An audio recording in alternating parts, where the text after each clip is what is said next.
Tell me something about yourself. Where were you born and where did you grow up? Hello, my name's Cindy Vela. I'm an actress, model, and saxophonist.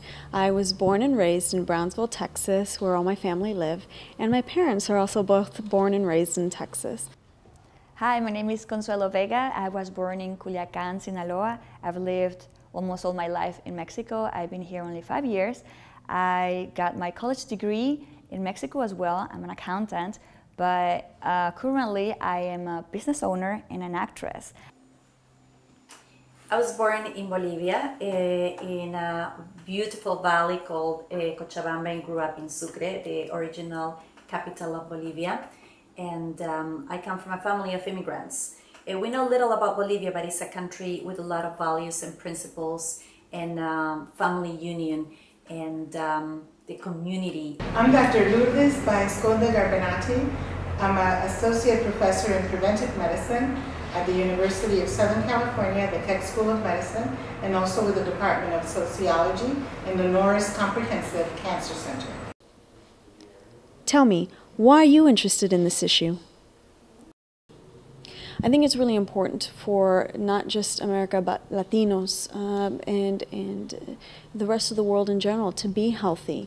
I know that there are a lot of people who want to quit smoking and just don't feel like they have the support, or they have the support but are just nervous or scared or just need that extra push to move forward, to stop. And I think that this gives them a great opportunity to do so. I'm interested in this issue because I don't think there is enough information out there for the Latino community, and that's what we're trying to do with this program. We're trying to give information, and we are trying to give all the support that you might need in order to quit smoking. Because I truly believe that our bodies are temples and are the greatest gift that we were given and our main vehicle to move in this life. And we have to be very conscious and cautious of what we put in, what we do with it. I'm very passionate about tobacco control and education related to tobacco. Most of my passion comes from family members who have died related to tobacco-related illnesses. For example, my grandmother started smoking when she was 14 years old, and she died from emphysema. I saw my grandmother literally suffocate to death because at that time, 40 years ago, we didn't have the medications we have now, we didn't have the knowledge, we didn't have the education. So people smoked without knowing the kinds of damages that this would do to their bodies. Why don't you smoke? I've never felt the need to smoke. I think that it was something growing up. I never saw my father smoke and I never saw my mom smoke. So for me, when I tried it, it wasn't something that I needed. It wasn't something that called to me, and it wasn't something that I wanted to keep doing. You know, we are supposed to look beautiful and be glowing, and our skin has to look great and our hair has to look great, and definitely tobacco does not help.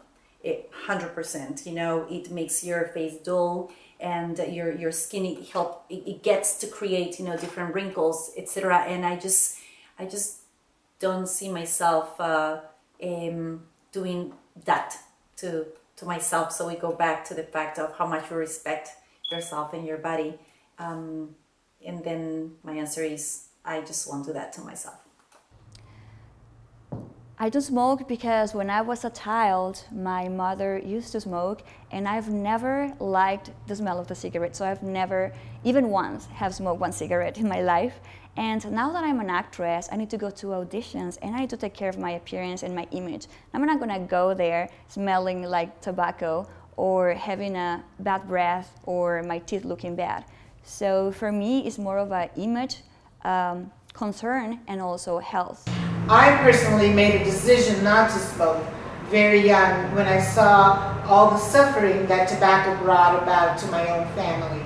And so for me, that was a very personal decision not to smoke and to really launch a quest to get everyone who is smoking to stop smoking, and any kids, and especially young adolescents, to never start. How does secondhand smoke affect you? I think secondhand smoke is a danger to people and the society if you're not a smoker. I think that we all have the opportunity and the right to smoke if we wanted to, but there are a lot of people who don't want to and don't feel that they want to be around that. And it's okay. I understand both sides and both parts of the issue. So secondhand smoke can be dangerous, especially to infants who don't have the say on whether they want to step away or be around it. I think that once you're an adult, you can make the decision to be around that or to walk away. It's up to you without being rude or mean. But children don't have that opportunity to say whether or not they want to be around it. So I think secondhand smoke for them is a little bit more important of an issue than to the grown-ups. One of the problems that we face, especially with either someone who's smoking or secondhand smoke, is this smoke filtering into your apartment in multi-unit housing, and how that impacts children, pregnant women who could end up having low birth weight babies, young children with asthma where the smoke exacerbates the asthma, and even those with compromised immune system, such as the elderly, or children who might be ill. Who do you know who smokes? I do. I still have friends that smoke, especially some of my friends from Latin America, Argentina, and some other countries, and they have been trying to quit, but that is very hard. And so we don't try to attack smokers. That's not our intention at all. But to really understand that, you know, a lot of our people have been smoking because we have an industry that is producing a product that, if used as indicated, will kill you. I have friends who smoke, and if they wanted to stop, I'd be there to support them any way that I could, mainly by the number, mainly by telling them about 1-800-QUIT-NOW. I think it's really important for them to call, if they wanted to quit smoking, for them to call that number and say, we have that opportunity, we have the support here for you, here's the information that's needed. What is, in your opinion, the solution of the dangers of tobacco? That if you are seeking for information and get educated about it, or help in general, you can just go and reach out.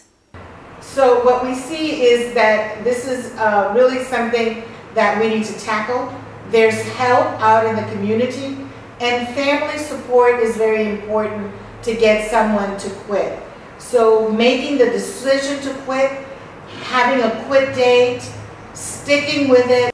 I think what we can do is give all resources possible to those who want to quit smoking.